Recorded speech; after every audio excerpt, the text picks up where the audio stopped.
I decided that after a career spanning almost 35 years of drinking alcohol, that I was done. That was it. I'd had enough. I was drinking probably the equivalent of about a bottle of wine a day, but I was doing it every day. And I knew that if I'd carried on, probably I wouldn't make 60.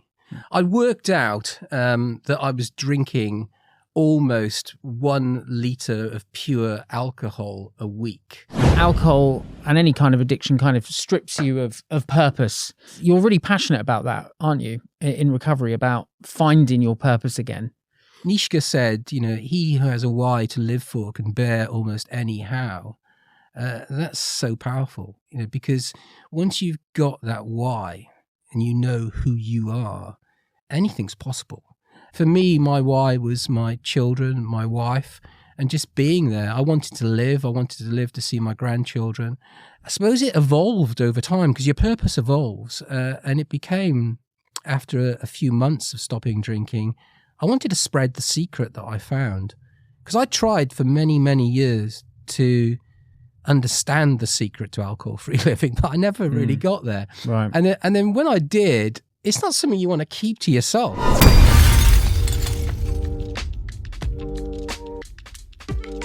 Welcome to School of Rock Bottom with Oliver Mason. I'm an actor, a voiceover artist and recovery coach who's been sober 9 years, and I know firsthand that rock bottom can be the greatest teacher and the springboard for a beautiful life. And as you know, I interview fellow creatives and all inspiring people that have hit rock bottom, survived and thrived. This is a podcast of hope and how to get out of the darkness into the light, and that's why I'm so excited today, because I have got the nourishing Nigel Jones in the studio. Great to be here. Thank you very much for having me. Thanks so much for coming down. I really appreciate it. He's been a busy man. He's been on radio at lunchtime. He's dashed over here. If you don't know who Nigel is, well, shame on you. You will do now. So Nigel Jones is a best-selling author, life coach and hypnotherapist, specializing in helping people reclaim their lives and thrive. Love that. His book, Walking Back to Happiness, The Secret to Alcohol-Free Living and Well-Being, has inspired countless readers to break free from alcohol and build lasting happiness.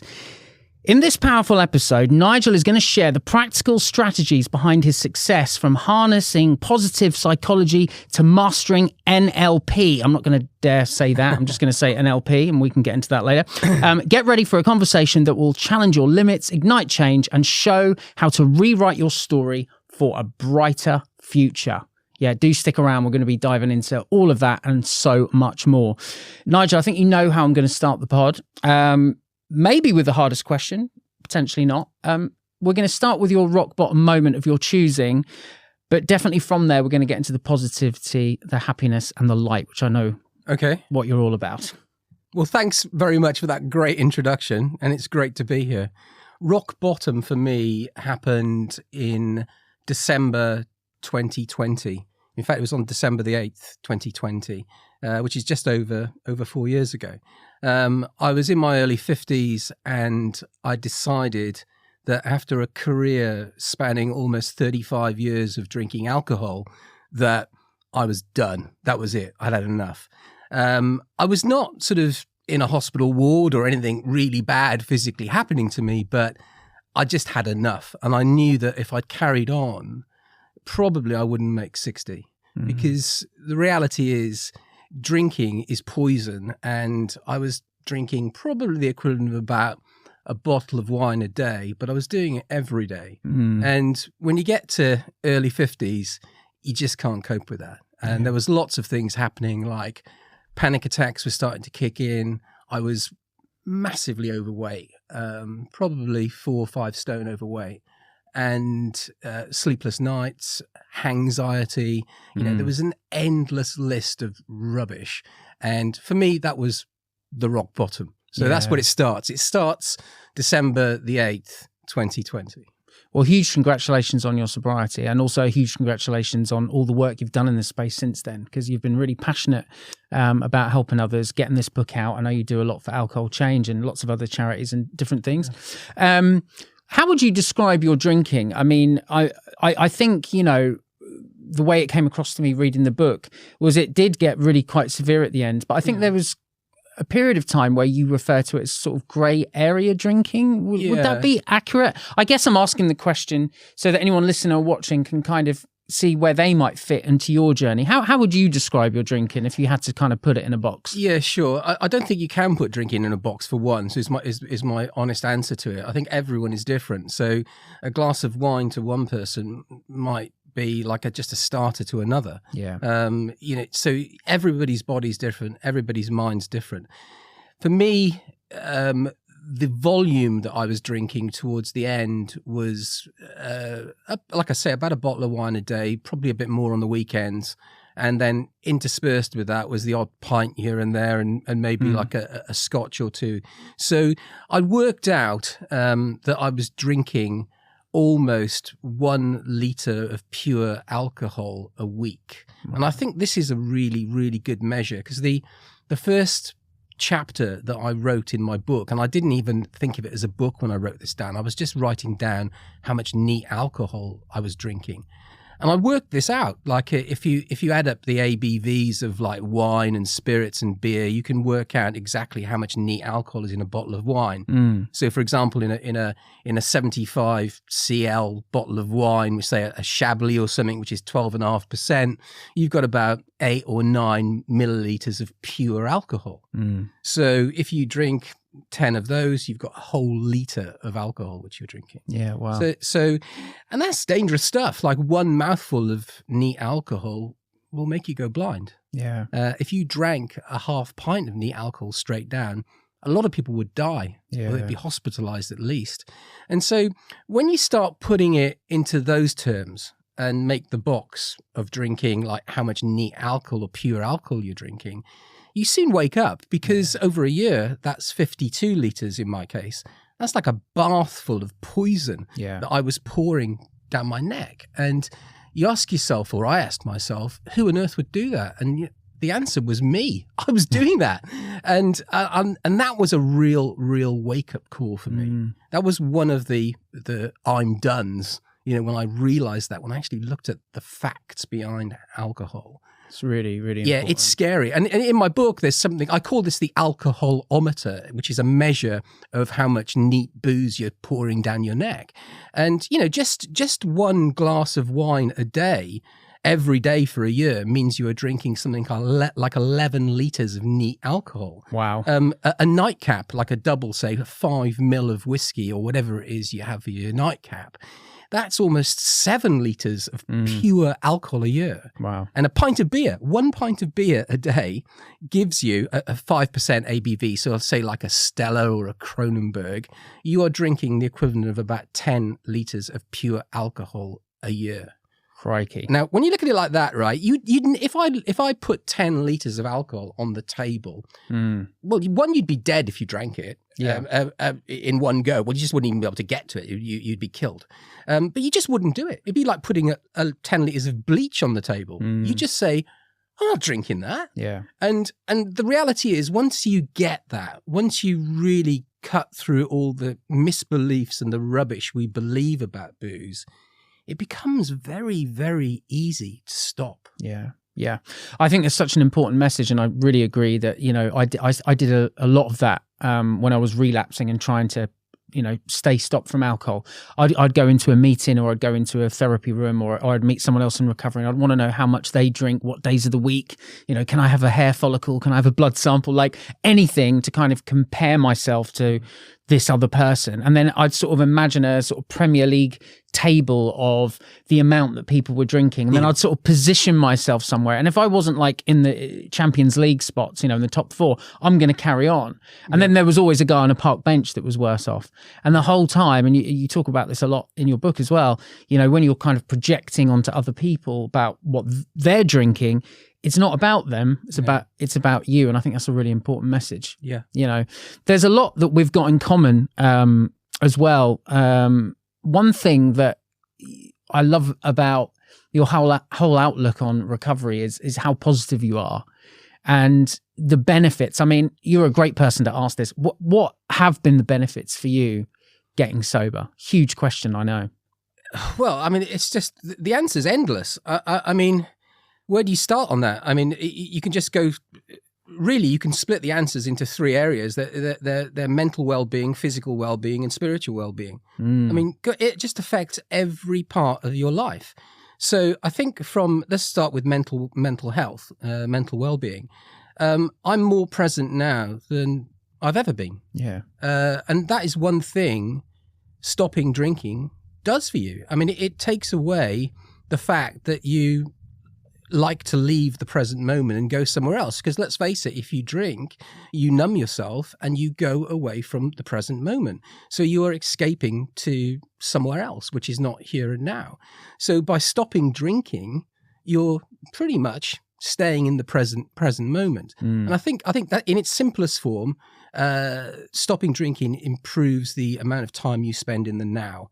And that's massive because things get done in the now. Yeah. It also stops, it doesn't completely eliminate it, but it has a massive effect on any anxieties or fears, because you're not sort of moping around worrying about like what's going to happen in the future, or bringing up what I said last night, or did I do that when I was drunk? There's not all that worries of the past either. And so you're living your life in the now, and your anxiety and fears have dropped as well. So I think mental health, massive. Physical improvements, huge. I mean, I lost 5 stone in the first year of stopping drinking. Wow. And I was not on a diet. And that's really important. I mean, I didn't set out to lose weight. It just left me because I woke up one morning, I didn't drink. That meant I was full of energy. I was full of this newfound sort of superpower. And I wanted to get up and go for a walk. And so in the first year, and the first 2 years, in fact, of stopping drinking, I walked over 9 kilometers every day for 730 days. I didn't miss one day. And it's crazy. It's something like 180 marathons, and all before breakfast. And I wasn't doing this because I thought I have to. I really wanted to do it. I found myself. I went out into the countryside. I walked. I watched sunrises. I became very spiritual. I think something I didn't do when I drank. Right. It just wasn't there. And all of a sudden now, I'm getting up at 5 o'clock, 5:30. I'm going for a 9K walk, and I'm meditating on those walks, and I'm changing. So physically, lost the weight, heart rate's down, blood pressure's down, no cholesterol. Went for one of these MOTs at the doctor's, and I was like 54, and he told me I was like 48. And if I'd gone in there and I'd been a drinker, I probably would have been 60. So I'm guessing I saved like 12 years of my biological, age by stopping drinking. Yeah. So it's just massive. I would say, one of the big things is authenticity and clarity as well. Just being yourself and just not worrying about who you are. Yeah, just be yourself. And booze doesn't allow you to do that. It's really interesting because a lot of people get trapped in a booze cycle because they believe the opposite is true in terms of actually alcohol's going to give me all of these things you talked about. So for example, when I used to drink, I used to think, well, it's going to allow me to be in the present, and it's going to take away my anxiety, and I'm going to be able to be authentic. And I think it's something that you referred to, or I've heard you refer to it as like the conspiracy of drinking. So what does that mean to you? Is that kind of basically being duped that alcohol does X, Y, and Z for you over a period of time, but actually the opposite is true? Is it, or is that too simplistic?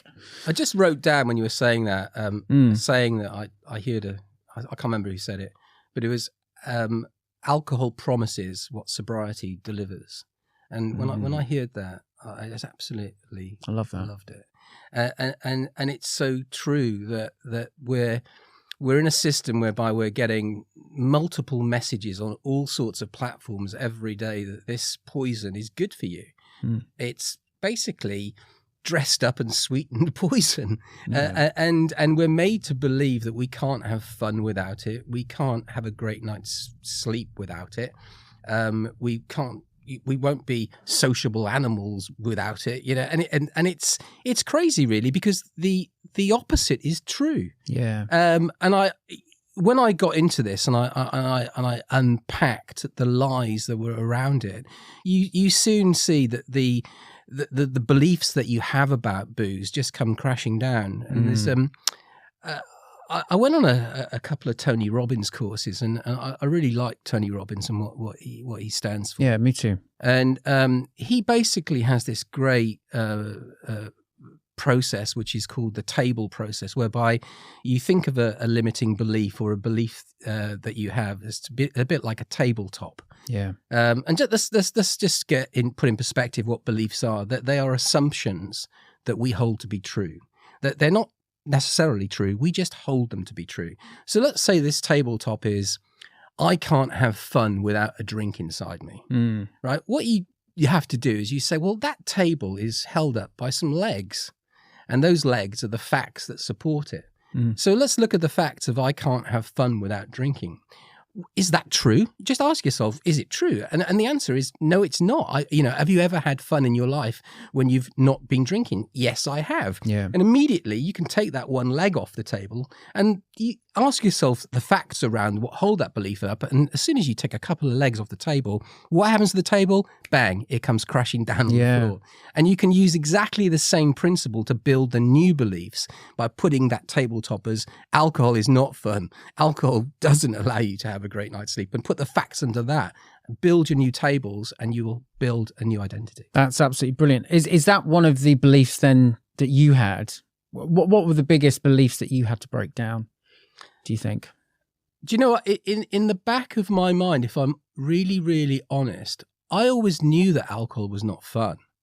I always knew that it gave you a crap night's sleep, up at 3 a.m. in the morning, having a pee, drinking too much water the night before because you wanted to get rid of wash the alcohol out your system, which meant you were getting up and going to the toilet. It's rubbish. And then yes, it puts you to sleep for, I guess, like it gets you into deep sleep if you have enough of it for about an hour. But then you wake up and you never really get into REM sleep either with alcohol. And so the reality is you can soon to look at each of these negative or misbeliefs and actually take the legs off those tables. So I think sleep was one. I thought, oh yeah, have a nightcap, I'll go to sleep and have a great night's sleep. Rubbish. Alcohol is fun. You can't have fun without it. Come on, that's rubbish as well.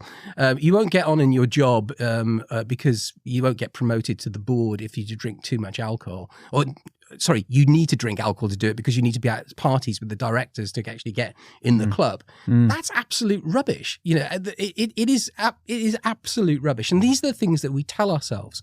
I think deep down, I knew they were all rubbish, but I wasn't willing to admit it because there's a fear associated with this of going somewhere new. And what will it be like if I don't drink? How will I cope? And really the secondary gains are to try to make up reasons which will keep you in the old tribe. Yeah. And in the book, I talk about really the power of tribalism and alcohol, because tribalism is so important to your escape plan. In the old times, if you left a tribe, you would normally die. Because you wouldn't be fed anymore, you'd be cold, there'd be no shelter, and bang, that was it. Yeah. The only way you could survive would be to join another tribe. And the reality is there are some great tribes out there which are alcohol-free tribes, full of all other people who are stopping drinking. I mean, for me, in year one, I did the 1 year no beer challenge, and what a fantastic organization. That was great. Every day I tuned into that tribe, and literally that helped me through, or it was a great help in getting through the first few days, first few months. And there are others like Over the Influence, which is again a great tribe. Yeah. The dry group is a great tribe as well. So, there's no need to fear. I'll be alone. I'll be by myself. What will I do? Just join one of the online tribes, and they all have meetups as well. And before you know it, you'll be hanging around with other people who don't drink. Yeah, I think this is what's so great, is that the options now for people that want to go sober are so much greater. And that's so important to highlight. We'll definitely put all of this in the show notes as well, so that people have got links to the places you just described. Is this where the story you tell yourself starts to come in? Because you've obviously got these beliefs that alcohol will do X, Y, Z. You then get sober and you start to learn that actually the opposite is true.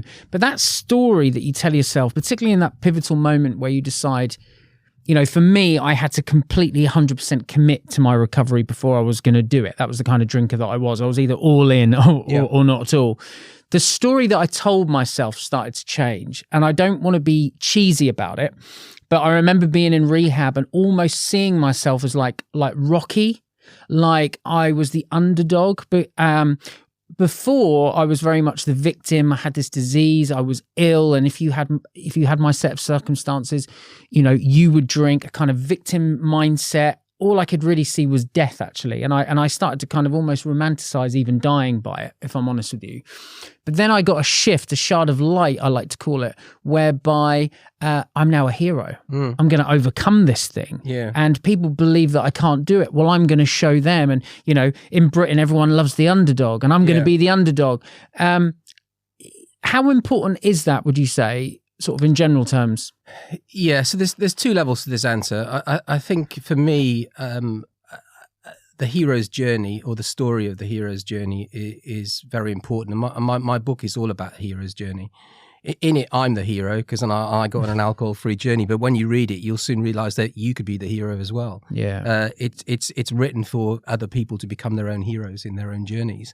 And the hero's journey, for those who don't know it, is very, very simple. And most stories in our that we tell ourselves or get told us as kids are hero's journeys. Like Jesus is a hero's journey, Pocahontas, Harry Potter. I mean, basically, it starts with an individual who is upset or wants a change in their life. They have a realization, a wake-up call, and that they leave their life. They cross a bridge into an unknown, and they go and they face challenges and obstacles. They fight the dragon. They slay the dragon. They find themselves, and then they decide they're going to go back over that bridge, back to their life that they had before, with that new boon that they've got, what they've discovered, and they're going to tell that story and hopefully change other people's lives. Wow. And really, walking back to happiness is about that. So on that level, yes, it's a hero's journey. But you know what really, really helped me was an old Buddhist text. And I read, and I'm not going to get sort of like,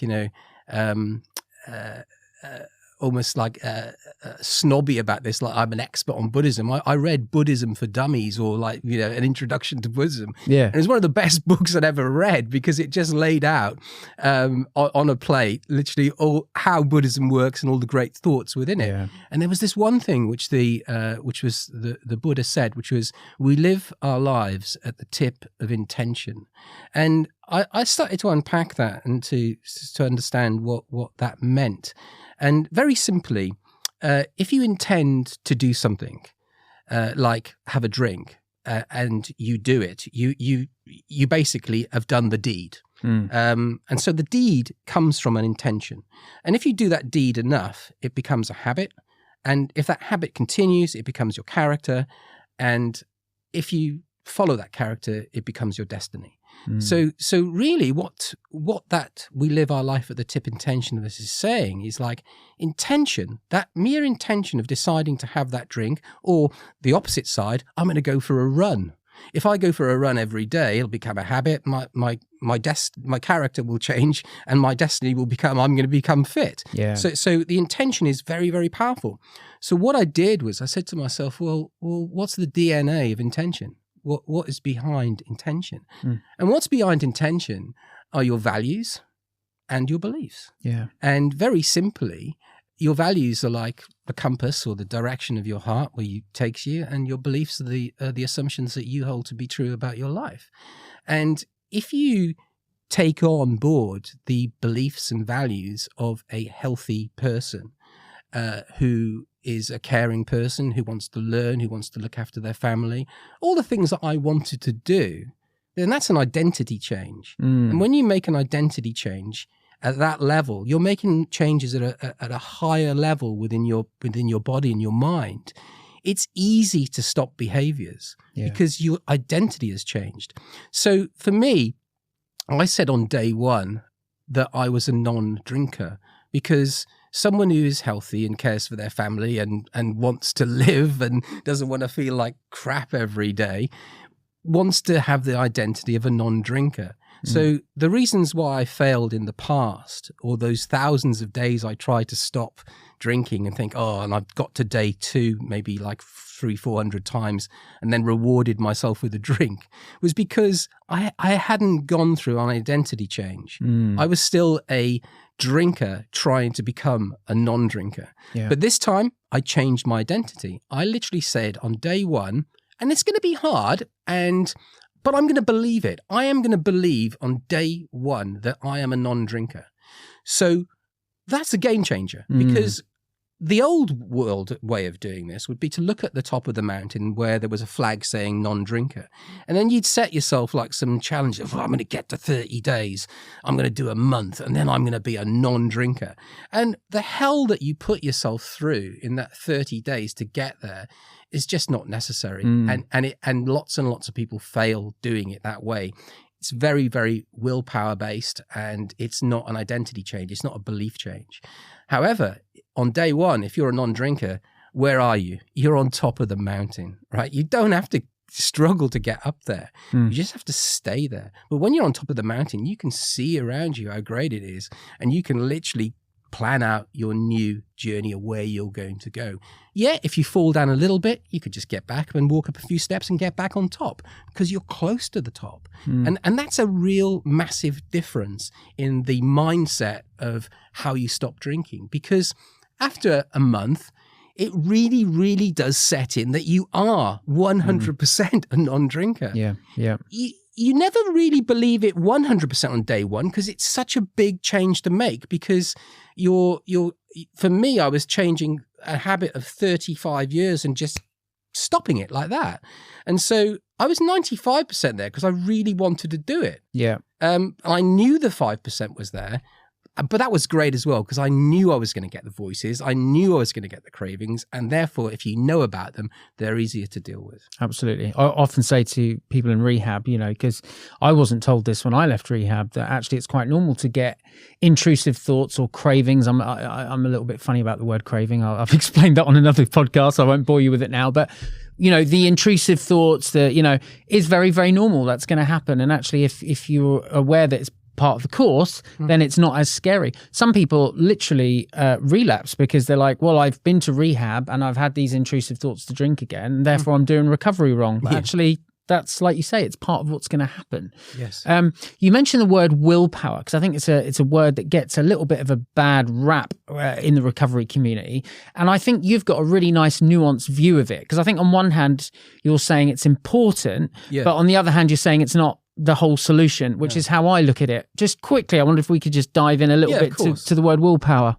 This episode is sponsored by Gavin Sisters, the passionate teetotal founders of the Detox Balm Retreat and the creators of Funky Coffee. If you love the taste of coffee but want to ditch the crash, Funky Coffee is your new go-to. Made from triple certified organic Arabica coffee and infused with powerful mushrooms, it gives you all the energy and none of the jitters. Plus, it's amazing for your gut, skin, and athletic performance. And if you're looking to recharge your body and mind, you've got to check out the Detox Barn. This award-winning retreat, located in both the UK and the Algarve, is a plant-based, alcohol-free sanctuary where you'll learn how to be healthier, happier, and more balanced. Whether it's for a weekend away or a full restorative retreat, just visit gavinsisters.co.uk and use the code School of Rock Bottom for 10% off your next retreat, or a bag of their amazing Funky Coffee. That's School of Rock Bottom for a 10% discount for a healthier, happier you. Go check them out.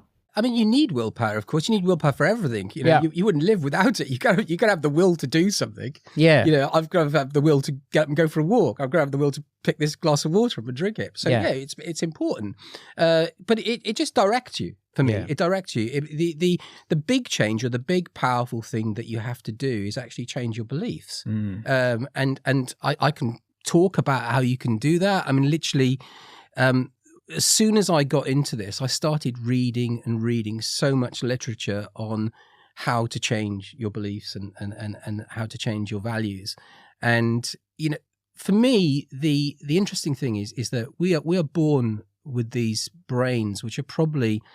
They still are probably the most powerful supercomputer on Earth, even in the AI days, the brain is a very, very powerful computer, but it doesn't come with an instruction manual.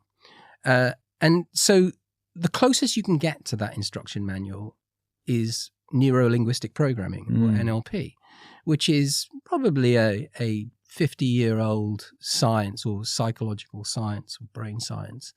And the actual skills or the tools and the techniques of NLP can help you immediately change your beliefs and change the way you think about things.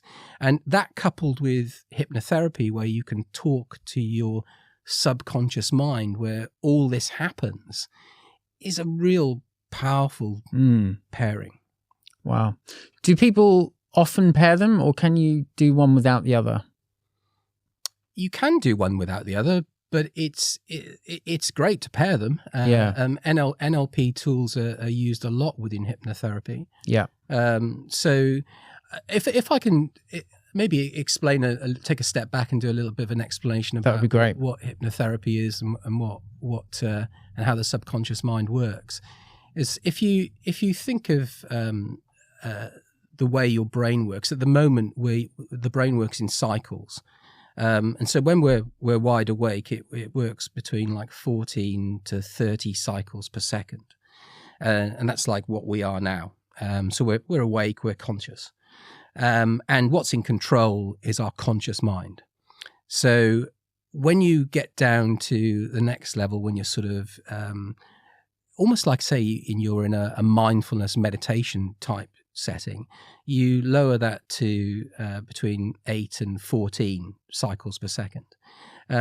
Hypnosis, or the hypnodial state, is when your cycles go to between 3.5 and 7 cycles per second. And at that level, the brain slows down, and you get to it via a deep meditation. It's then your conscious mind moves out of the way, and you can start talking to your subconscious mind. And a good metaphor for this is to think of an iceberg in the ocean. The bit you can see above the water is the conscious mind, and it's probably about 1, 2, or 3% of the whole of the mind. But the bit underneath the water is the subconscious mind, and it's really responsible for 97% of what goes on. And it's in there that all the programs are operating, all the thoughts, all the memories.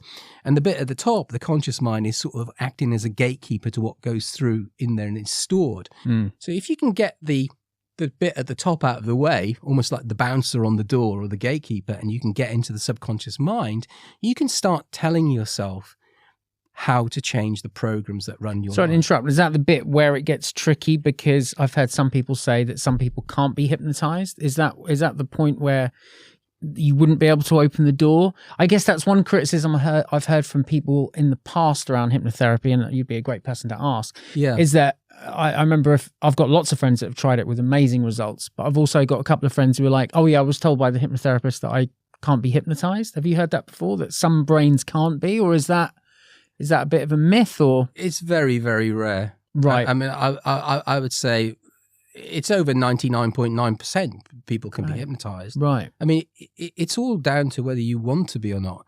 Gotcha. And there's a sort of bad press around hypnosis as well, which we get from stage hypnosis, whereby we tend to think of hypnosis as being some guy forgetting a number on a stage, but in the hypnosis, and everybody laughing at them. But the reality is, hypnotherapy is not that. Hypnotherapy is literally quietening your mind so you're into a mindful state, which is slightly more deeper than mindfulness, and then talking to your subconscious mind to make suggestions of how you can better live your life. Because these programs, basically, they get there and they are created in a number of ways. So, when you're born, you have no beliefs. You literally, everything that you have learned has been told to you and has come into your mind through one of your senses. You've seen it, you've heard it, you've tasted it, you've touched it, or you've smelt it. There is no other way that you can get a memory. It has to come in through one of those. And this is the core of NLP. So everything that you have in your mind, your thoughts and your memories, are coded via those senses. So they'll have what are called submodality codings. It's like the DNA of your thoughts.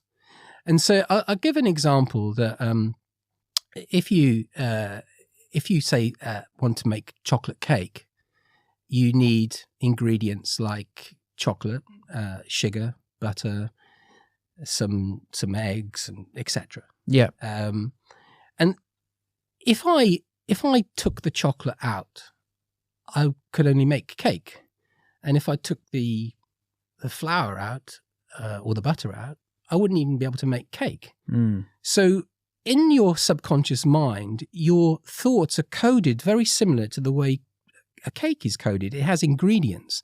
So a thought will have an image. It might be a moving image, a still image, a pulsating image. It might be near or far. It might be framed. It might be circular, triangular, square. But you will think of something like a spider or a thought or an anxious thought as a shape. Your subconscious mind will be coded in that way. It'll also have a sound and it'll also have a feeling.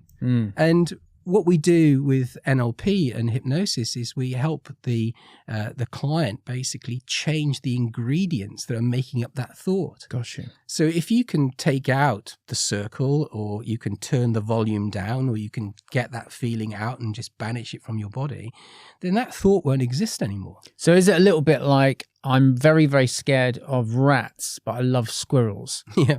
If you take away the fluffy tail of a squirrel, you're kind of left with a rat. Yeah. Is it something like that? Have I simplified it too much? No, it's that's bang on. It's very, very similar. So for some reason, your subconscious mind is coding a tail as a very nice, fluffy experience. You like only if it's fluffy though. If it's long and thin, like a rat's tail or a mice, I'm like, there you go. So fluffy means good for you. It's right. It's got a nice code.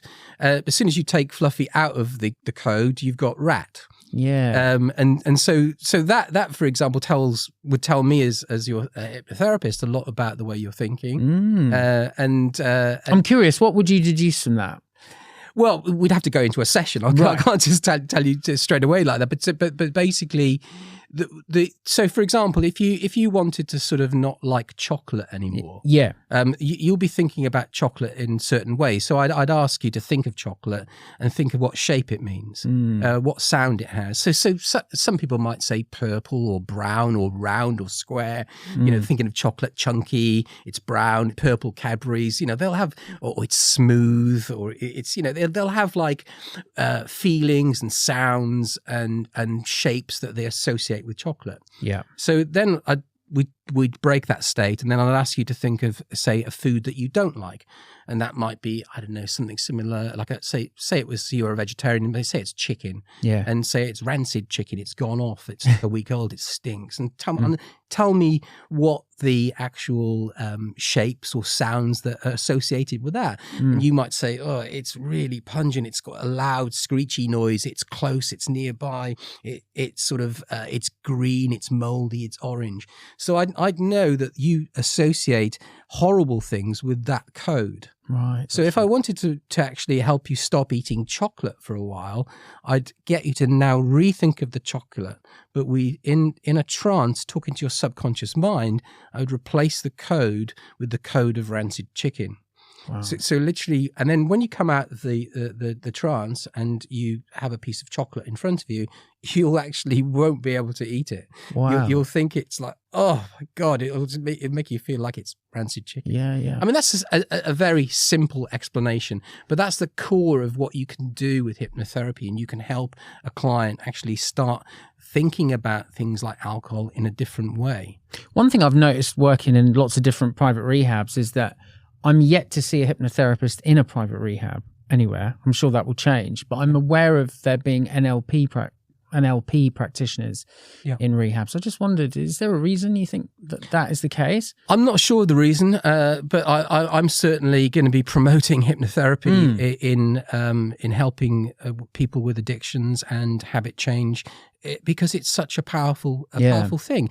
You know, NLP, for example, there's a great sort of analogy of like a mobile phone. So if you take a mobile phone, let's say you've had a mobile phone like 5, 6 years, 7 years, and you pick it up and it's got a few dents on it, some scratches because you've dropped it a few times, and it's also got loads and loads of apps on it which you've just kept or developed and just left on there over the years. And our brains are very similar. Our bodies are similar. They get bashed about a bit. We have scratches on ourselves, and we're also carrying around a load of thoughts or a load of apps in our subconscious mind that we are either, one, are not very good for us and don't benefit us, or two, we just don't need them anymore. If I said to you on that mobile phone, what would you do with that app that you don't want anymore? You just press a button and get rid of it. And you can do exactly the same with NLP and getting rid of a thought. Because really, a thought is coded. And I say, if you can put it in a wheelbarrow, it's not real. And therefore, it's just a coded thought. Absolutely. Yeah, I mean, that's definitely true in my recovery, even though I might not have done it in exactly the same way that you've described. But just from over time, I mean, now, like simple things like if I've got a problem, my brain actually goes, this is the worst time to have a drink. Do you know what I mean? Because you're going to have the problem, plus you've got the problem of the relapse, and then I can then play the tape forward and see myself with the problem and a hangover, and it's like excruciatingly painful. Yeah. I'm going to throw you an absolute curveball now, and you might hate me. Great. Something that I'm slightly interested in, and I might lose a lot of my listeners and viewers now, I don't know, or I might gain some more, is past life regression hypnotherapy. I find that a fascinating concept. Yeah. You mentioned the word spirituality earlier, so I thought maybe I'll just, what do you think about that as a concept for you personally, past life regression hypnotherapy, going back into past lives? Of course, yeah. I haven't seen it myself, but when we trained, the actual tutors would tell us of many events where this happens. Wow. There was one that we were told of on our course that a chap was trying to sort of, find out the first time he'd had this experience of some phobia or whatever. And he went back to 15th century France. Wow. And he was a British guy, and he was speaking French in hypnosis. Whoa. Get that. I mean, yeah. And so it's that makes you believe that there is something else going on here. Wow. But it's some people say seeing is believing, but the reality is, if it works for him and we can take him back to that time in 15th century France and actually bring his adult self in now to actually give him some advice, and he comes back and the problem's gone, then what's not to like about that? That's good. Yeah. Something I wanted to ask you about, alcohol and any kind of addiction kind of strips you of purpose and, where you kind of fit in the world. And you're really passionate about that, aren't you, in recovery, about finding your purpose again? If you can work out what your purpose is, then you'll be a very, very solid person in terms of your beliefs and values, and you'll know who you are. Yeah. And so it's important to actually try to get to that purpose in an early on in your journey. And for me, I wrote a chapter called Get Wise About Your Whys. Yeah. Because you have to have a goal, an overriding goal, and that goal really is your mission or your purpose. Nietzsche said, he who has a why to live for can bear almost any how. That's so powerful, because once you've got that why and you know who you are, anything's possible. And for me, finding my purpose was really part of the first few days or few weeks of the journey. And it's really identifying what you stand for, your values, what the beliefs that you want to have moving forward, of some form of visualization of where you want to be in like 1 year, 5 years, 10 years time. Have that, that reality, know who you want to be. And you can simply ask yourselves, a number of questions like, what drives you? Ask yourself that question. What drives you? Ask yourself, what are you good at? Write these things down and say, and who do I want to be? What do I really, really want to do? And what you'll have from those three answers will be some form of basis of a purpose statement. Yeah. And it'll come out of that. And that really gives you a compelling future. And you have to have a compelling future because that's your why. For me, my why was my children, my wife, and just being there. I wanted to live. I wanted to live to see my grandchildren. And I just saw life that way. I wanted to learn. I wanted to be the best I could be, not just for myself, but for my kids and my wife. And I just wanted to, I suppose it evolved over time because your purpose evolves. And it became, after a few months of stopping drinking, I wanted to spread the secret that I found. Because I tried for many, many years to understand the secret to alcohol-free living, but I never really got there. Right. And then when I did, it's not something you want to keep to yourself. You want to tell everyone around it. I mean, can you imagine, like I say in the book, can you imagine if they went to the moon and didn't tell anybody about what was up there? You know, you really, really want to spread this. It's, you know, and I want to give it to as many people as possible. So that's why I've done the book, because, you know, you can access the secret for, like, you know, not even a glass of wine in a London pub. Yeah, absolutely. So, and then, you know, there are so many ways of and you've changed your story. Sorry to interrupt. Yeah. You've changed your story as well, haven't you? Because, you know, a lot of people in rehabs will say this to me. They go, well, I can't get sober because, and I'll say, what about your children? Oh, my children think I'm this, my children think I'm that. But I'm like, yeah, but now if you get into recovery, that story changes. You know, my dad had alcoholism. He went to rehab and he doesn't drink anymore and he helps other people. And I think that's such a powerful news story to create. Yeah. Really sorry that we're running out of time, Nigel, because I could literally sit with you here all day. A question that I've started asking my guests at the end of the conversation, which I think is really rooted into the heart and spirit of your book as well, because you talk about this in your book. And when I read it, I was like, wow, this is going to be my last question. Because it's kind of a conduit, a kind of, you know, a little bit of a little hoodwink to what your purpose is. So my final question to you would be, what would you like written on your gravestone? I mean, the obvious answer is, I told you I was ill.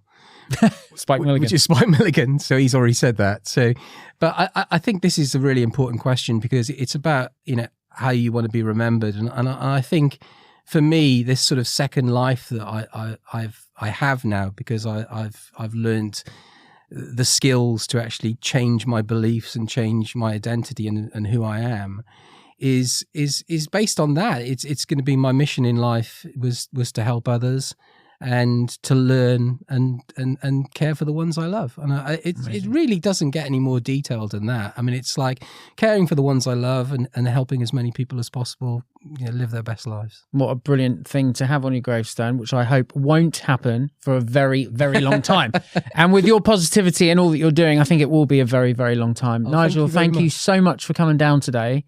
Really, really appreciate it. And I wish you all the best going forward. And, you know, felt like I've made a friend today, so hopefully we'll stay in touch as well. Yeah, definitely. Which would be really, really amazing. Guys, head to the show notes now. There'll be loads of links to Nigel and all the stuff that we've talked about. Here's his book. You can get it now on Amazon and probably lots of other places as well. Here we go. Little plug. There we go. Ding! TikTok that. Of course, it'll be in the links section. Obviously, if you're watching this on YouTube, hit subscribe. That's going to really help me. Also, leave a comment. That helps the algorithm if you're listening to this on Spotify or watching it on Spotify. Again, hit follow, give it 5 stars. Apple, do the same. Share it with someone that you think will benefit from this podcast.